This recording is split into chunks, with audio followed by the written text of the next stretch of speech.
જય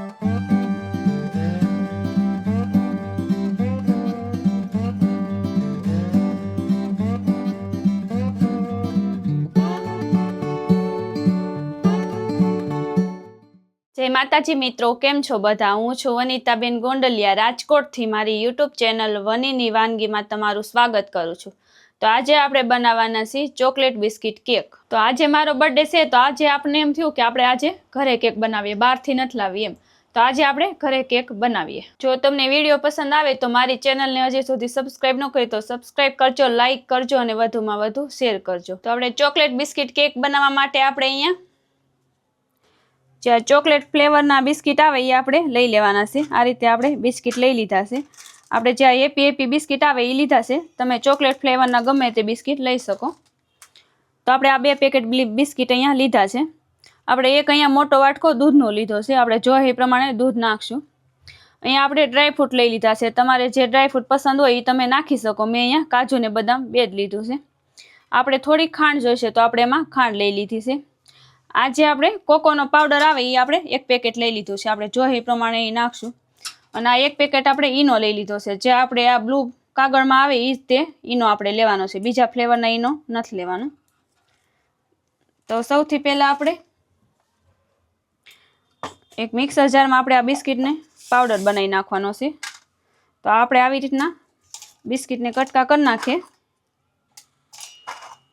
પછી આને આપણે હાવ ઝીણો પાવડર બનાવી નાખવાનો છે. તો આપણે આવી રીતના કટકા કરીને આને પાવડર બનાવી નાખીએ. તો આપણે સરસ પાવડર બની ગયો છે. આપણે આવી રીતના મિક્સરમાં પાવડર બનાવી લીધો છે. હાવ આપણે આવી રીતના ઝીણો પાવડર બનાવવાનો છે. જો થોડું ઘણું આપણે રહી જાય તો આપણે આને સાળીને પણ લઈ શકીએ. આપણે સરસ પાવડર થઈ ગયો છે. અને પીસતી વખતે આપણે આમાં 4 ચમચી આપણે ખાંડ નાખી છે, એટલે ખાંડ પણ ભેગી દળાઈ ગઈ છે. તો આપણે આવી રીતના સરસ પાવડર બનાવી લેવાનો છે. હવે જે આપણે આ દૂધ લીધું હતું એમાં આપણે થોડું થોડું નાખતા જઈએ. આપણે નોર્મલી દૂધ જ લેવાનું, બહુ ઠંડુ નહીં લેવાનું, ગરમય નહીં લેવાનું. જે આપણે નોર્મલ દૂધ હોય એ રીતના આપણે લઈ લેવાનું. આપણે થોડું થોડું નાખતું જવાનું અને આવી રીતના મિક્સ કરતું જવાનું.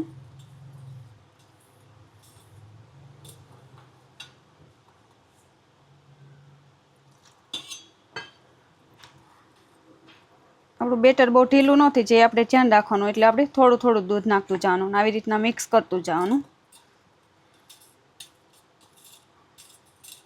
તો આપણે આમાં દૂધ નાખીને સરસ આપણે આવી રીતના મિક્સ કરી લીધું છે.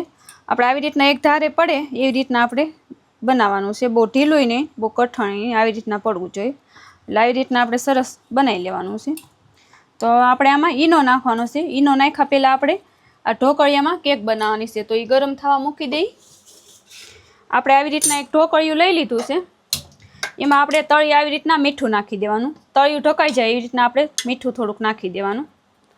અને આ પણ આપણે કુકરમાં પણ કરી શકીએ. કુકરમાં કરીએ તો આપણે આ રીતના મીઠું નાખી દેવાનું.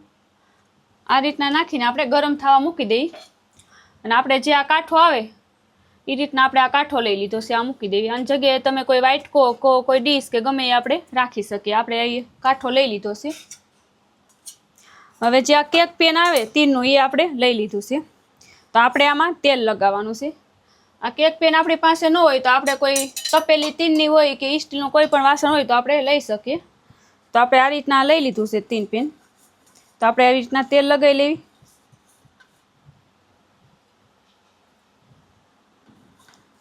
આવી રીતના સાઈડમાં હોતી તેલ લગાવી લેવાનું છે અને ફરતું લગાવી લેવાનું. એટલે આપણે કેક ચોટી ન જાય. તો આપણે તેલ લગાવાઈ ગયું છે. હવે આપણે આમાં નીચે બટર પેપર આવે એ લગાવવાનું હોય. બટર પેપર જો આપણી પાસે ન હોય તો આપણે આવી રીતના મેંદાનો લોટ લઈ લેવાનો. મેંદાનો લોટ આવી રીતના આપણે લગાવી લેવાનો. ચારે બાજુ લગાવવાનો અને વચ્ચે પણ લગાવવાનો. પછી આપણે આવી રીતના ફેરવી લેવાનું. બટર પેપર જો આપણી પાસે ન હોય તો આપણે આવી રીતના પણ કરી શકીએ.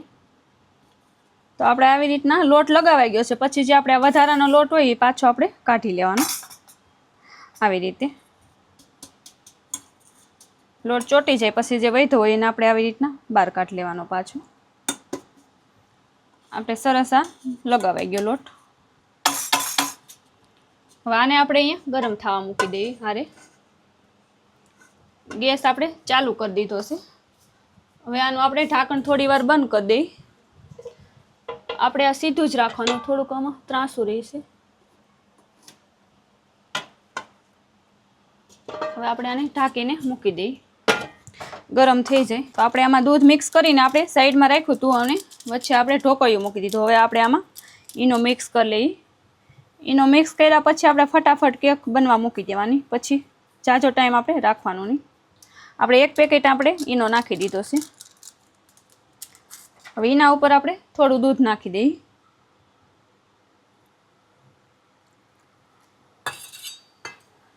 આવી રીતના આપણે દૂધ નાખી દીધું છે. હવે આપણે આવી રીતના મિક્સ કરી લઈએ.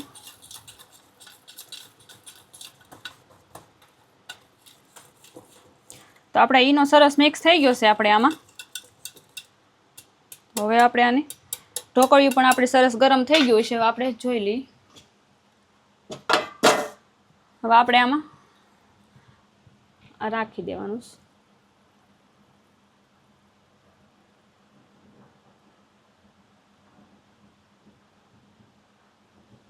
આપણે બેટર આપણે આવી રીતના આમાં નાખી દીધું છે. કેક પેન લીધું હતું એમાં આપણે. હવે આપણે આવી રીતના આમાં બદામની નાખી દઈએ. જે આપણે ડ્રાય ફ્રૂટ લીધું હોય એ આપણે નાખી દેવાનું.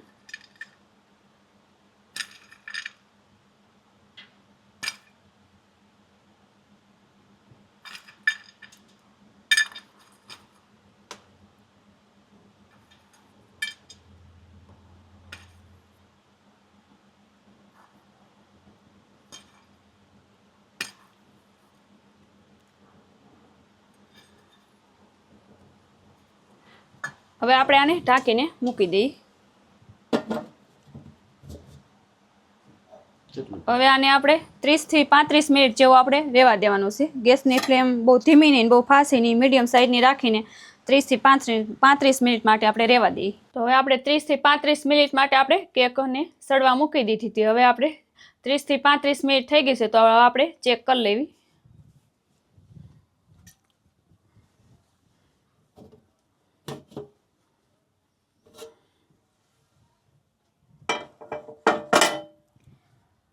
તો આપણે આવી રીતના ચેક કરી લેવાનું. કોઈ પણ આપણે હળી હોય એ આપણે આવી રીતના નાખીને જોઈ લેવાનું. આમાં શોર્ટ એને એટલે આપણે કેક સરસ થઈ ગઈ. આપણે સરસ થઈ ગઈ છે, ફૂલી પણ આપણે સરસ છે. ગેસની ફ્લેમ આપણે બંધ કરી દઈએ. આપણે કેકને બહાર કાઢી લઈએ. તો આપણે કેક તૈયાર થઈ ગઈ છે, સરસ આપણે ફૂલી ગઈ છે. એને આપણે સાઈડમાં રાખી દેવી. ઠંડી થઈ જાય પછી આપણે એને બહાર કાઢવાની છે. એને સાઈડમાં રાખી દેવી. ત્યાં સુધીનું જે આપણે કોકોનું બેટર આવે ઉપર નાખવાનું એ આપણે તૈયાર કરી લઈએ. એમાં આપણે ખાંડ નાખી દઈએ. 2-2.5 ચમચી આપણે ખાંડ નાખી છે. એમાં જે આપણે કોકોનો પાવડર લીધો છે એ નાખી દઈએ.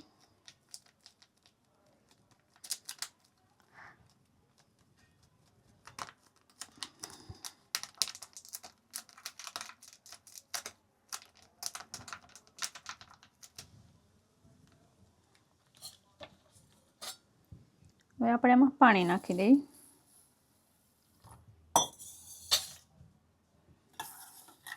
તો આપણે આવી રીતના મિક્સ કરી લેવી. જે કેક ઉપરનું જે ક્રીમ આવે એ આપણે આમાંથી બનાવવાનું છે. પછી આપણે આમાં થોડોક પાવડર નાખી દઈએ.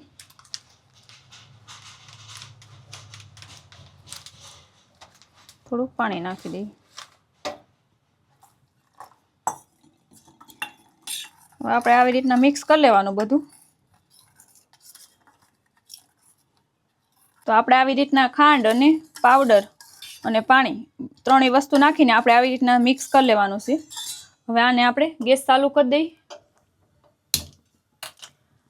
આને હવે આપણે ચૂલા ઉપર મૂકી દઈએ, ગેસ ઉપર.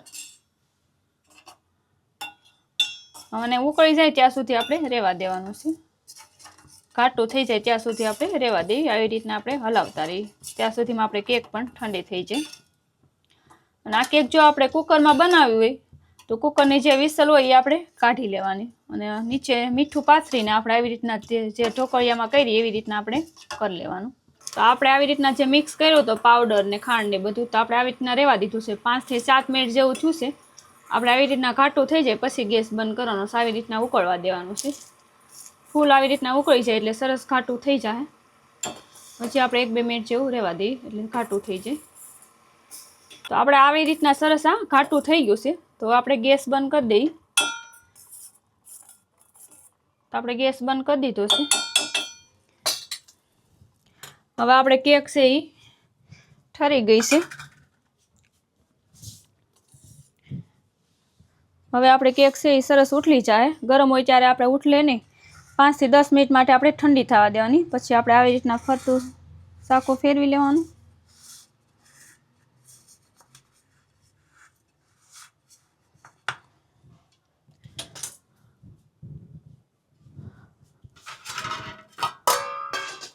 હવે એને આપણે કાઢવાની છે. તો આપણે આવી રીતના જેમાં કાઢ્યું એમાં આપણે આવી રીતના કરી નાખીએ.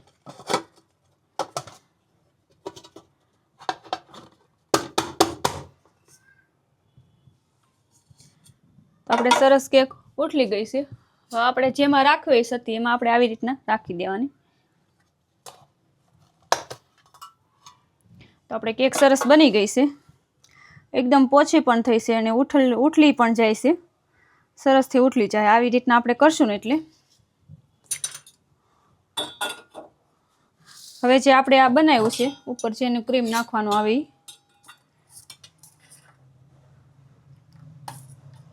આવી રીતના સરસ આપણે ઘાટું થઈ ગયું છે.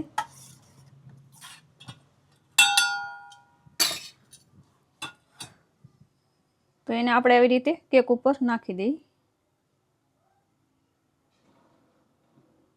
તો આપણે કેક સરસ તૈયાર થઈ ગઈ છે. આપણે આવી રીતના સર્વ કરી લીધી છે. આપણે ઉપરથી આવી રીતના ડ્રાયફ્રૂટ નાખ્યા છે. જે ક્રીમ નાખ્યું એની પછી આપણે ડ્રાયફ્રૂટ પાછા નાખ્યા છે. તમારે જે આમાં ડ્રાયફ્રૂટ નાખવા હોય તમે નાખી શકો. ને આપણે આવી રીતના 2 બિસ્કિટ પણ રાખ્યા છે. તો હવે આપણે કેકને શેક કરી લઈએ. આપણે કેવી બની છે એ જોઈ લઈએ. તો આપણે આવી રીતના કટિંગ કરી લઈએ અને ફ્રીજમાં રાખીએ એટલે સરસ થઈ જાય. જે આપણે ફ્રીજમાં મૂકી નથી.